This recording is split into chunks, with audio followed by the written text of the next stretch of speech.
Hunting. Tēnā koe, Mr Speaker, tēnā koutou katoa. I'd just like to start my acknowledgement of the bill by acknowledging a great leader and previous member of this House, Rod Donald, who he didn't craft MMP on his own, but he was a major player. And it is very sad to me that he's not here today to participate in the debate, because I'm sure he would have some very powerful things to say on this issue. The Green Party is very interested in constitutional reform. Speaking personally, I think MMP has been a very major step forward for the country, but I don't want to stop there.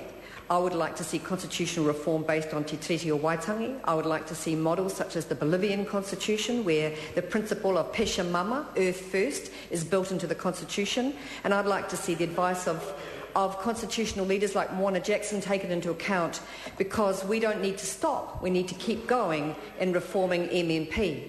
However, on this bill, I'd like to acknowledge that really good progress has been made at the Select Committee, and that our representative on the Select Committee said that it has been very pleasing, considering the doubts that we had about this, to actually participate in a positive process and to get to a point where we're able to fully support the bill. So we're very happy with it.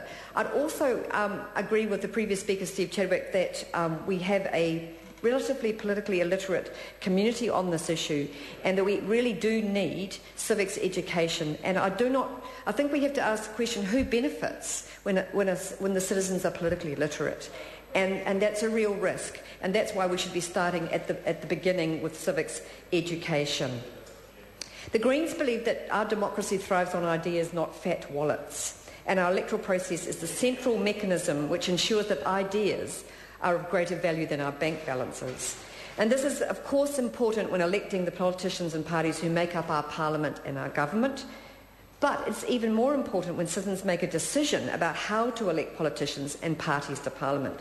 It is this decision which affects the very core of the representative democracy that we have at the moment in Aotearoa, New Zealand. And therefore we must make sure that we make this decision with the best and fairest process possible. Our system is not perfect, and it never will be. But our democracy should never be static. It should always be evolving to the challenges of the 21st century, which is why I commented earlier about the fact that we're in Aotearoa, New Zealand, and our country should be based on Te Tiriti o Waitangi, and so should our constitution. But this bill is an important step in confirming New Zealand voters' choice of electoral system. It establishes a two-stage referenda on our electoral system. Voters will rightly make up their own minds as to the kind of electoral system that is best for the country. This is one of the responsibilities of citizenship, and that in matters like the electoral system, citizens need to consider the needs of the country first. And in order to do that, they need to understand what it is that they're doing. As this bill has progressed through the Select Committee process, we have been very happy to play a constructive role in the process, and we are particularly pleased that there's a cap on advertising spending by campaign promoters.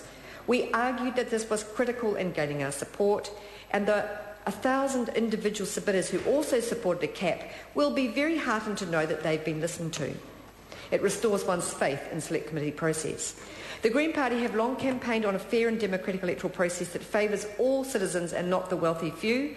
The influence of money on politics is one of the greatest threats to freedom and to democracy.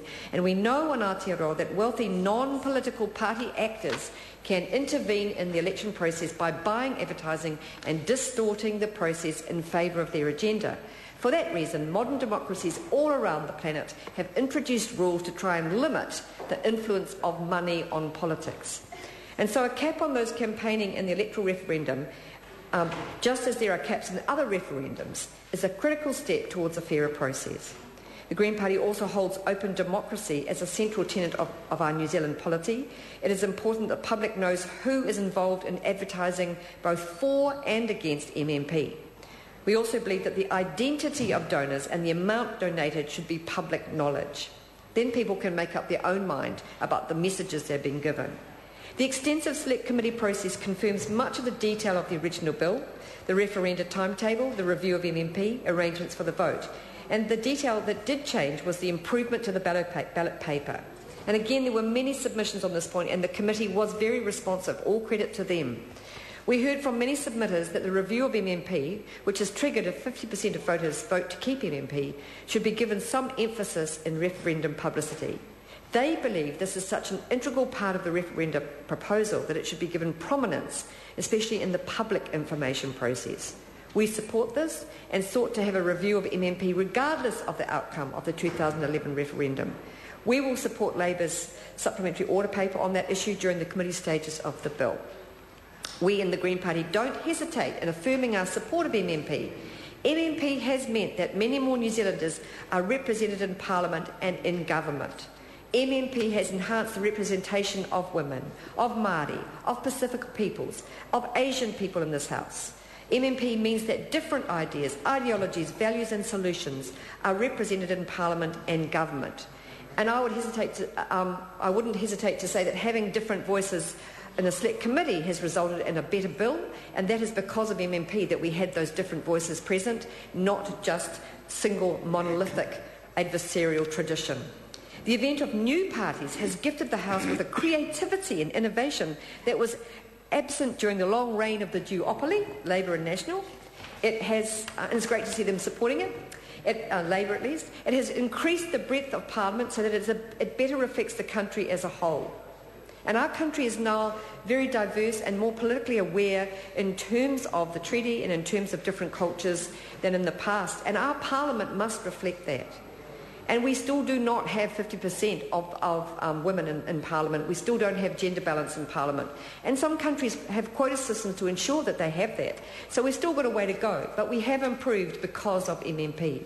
And if we are to be, in any sense, a House of Representatives, then surely a system that increases representation of New Zealanders is the goal. And I know that women MPs, and obviously the national women MPs in particular, must be proud of the number of seats they now command in this Parliament compared to previous parliaments. The Green Party believes that our citizens deserve a fair electoral system that's representative of the vast majority of New Zealanders and which is able to meet the expectations of our progressive 21st century Aotearoa. And we look forward to its continuance.